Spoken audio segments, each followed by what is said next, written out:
Welcome back to the Lazy Money Machine podcast. On the other side of the world, Graham. How are you doing, Graham? I am great. In Blimey, how is it the weather in Blimey? Blighty. Blighty. Oh, Blighty. Oh, shit. I know nobody calls it Blighty apart from foreigners who think they're being clever. See, that's what. There you go. See, try to crack a joke. It's always a bad idea. So, but how you're in the UK? So, how's things over there? Yeah. Well, I mean, it's It's middle of October. Okay. So suicide rates are up. Probably. No, it's actually pretty good. I mean, okay. You know what's been happening in I mean, I don't live in the UK anymore, so I can say with authority, a lot of people who live here sort of say, oh, yeah, it's a heat wave and it's like 20 degrees. Right. Everybody gets out their bikinis, right? Yeah, but they've had a hurricane blow in the last couple of days. So they dragged in all this air from the Sahara. So the whole thing's been glowing orange. It's very weird. Yesterday I had this orange sunset. Oh, wow. So that all this dust was blowing in from it used to be like when I lived in the Canary Islands. You used to get all this sort of dust come in from the desert. Right. It's quite eerie. It looks like something out of Star Wars, right? So, yeah, that's quite mad. And then it really was in the 20s. It was like 23, 24, which is, for here, this time of year was crazy. Right. So there you go. So you asked a question, you didn't expect that answer, but there you go. Anything can happen. Anything can happen. Today, I found an article on Business Insider. I think one of the better blogs nowadays. Lots of interesting stuff on there. And this article talks about, we'll link it up, obviously, talks about a Dutchman. And his name is Didi Taihutu, which means he's from Ambon or from somewhere in Indonesia for sure. Father of three. And basically what he did is he sold everything so that he and his family could go and pursue a life of Bitcoin hunting. And then the article continues in saying, basically everybody told we're crazy, but we're an adventurous family, and we're going to gamble for a moment to live minimalistic lives. So what he has done is first he went on a 9-month trip, and then he came back. And in the 9-month trip, so basically he sold all his stuff first, and he went on a 9-month trip. In the trip, he learned how to read markets on buying and selling virtual currency. And then when he came back, he did even a more radical thing. He basically sold everything he had, so that all the cash that he could free up would be used to purchase Bitcoins.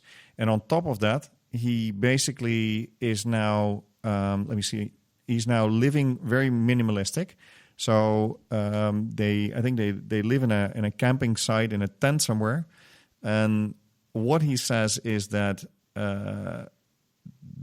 it's beneficial for the whole family. So basically he says, this is to see that, look, not being not materialistic is good. And he's basically going to squeeze every last penny out of his life until 2020, by which he hopes that Bitcoin is going to be a normal currency and it's going to be worth fortunes and come out a millionaire, I think. Yeah, he's living on a campsite with his 3 daughters, all sharing a single room.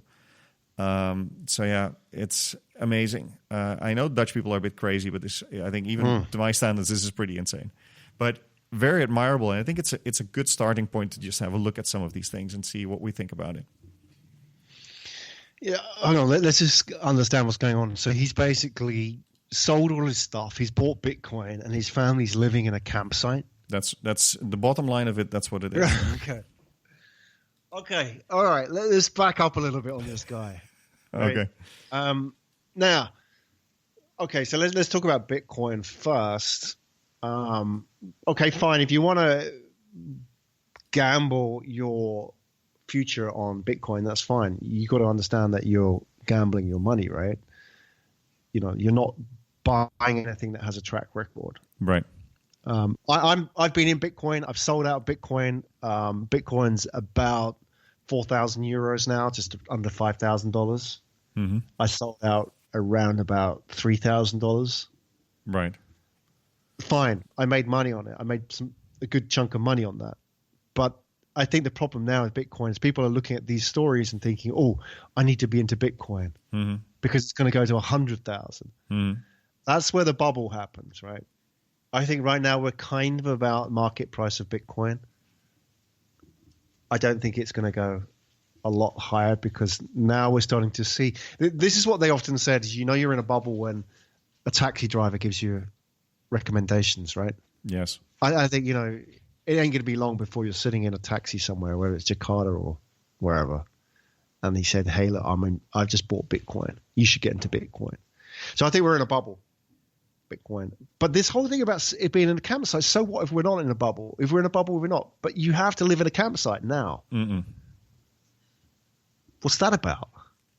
Well, I think the interesting thing I thought about this is that in our Lazy Money Machine book, we speak about creating elasticity. And the way we define it is find a way to spend less than you make. And again, that might seem quite straightforward and quite obvious, but for many people in many situations, they usually spend the same or sometimes even more than what they make. And here's this Dutchman who has said, okay, I want to invest. Maybe that's gamble, whatever he wants. He wants to buy Bitcoin. And the way I'm going to do that is I'm just going to squeeze every last penny out of our cash flow to be able to do it. So he has drastically removed any expensive things from his life, got rid of his house, now lives in a very cheap campsite. But what it does for him is that he does have free cash to do things with. And I think that's pretty interesting.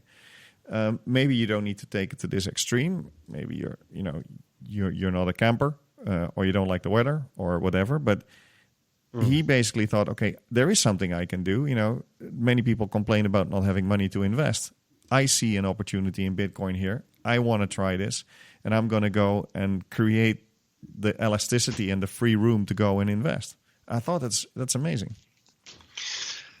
Yeah, I'm sort of. Let me just take the other side on this one. I think that he's got it right in terms of doing the elasticity thing. We talk about that in the book, right? Yep. And I think that the Lazy Money Machine book is all about how to create elasticity in your life. Right. Okay, so this is all about elasticity.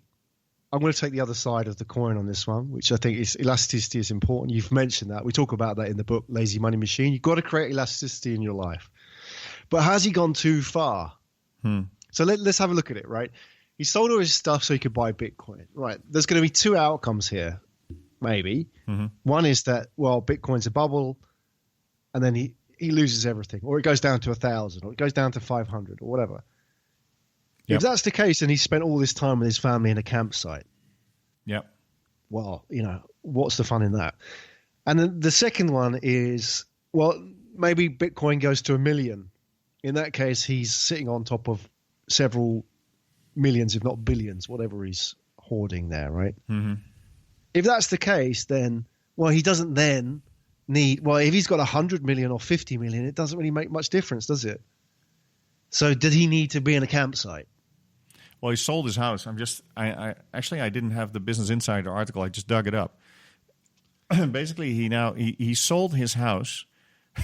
So his house was for sale for 8 months in Venlo, city in the Netherlands, and it wasn't sold. And then he decided that he's going to sell it for 85 Bitcoins.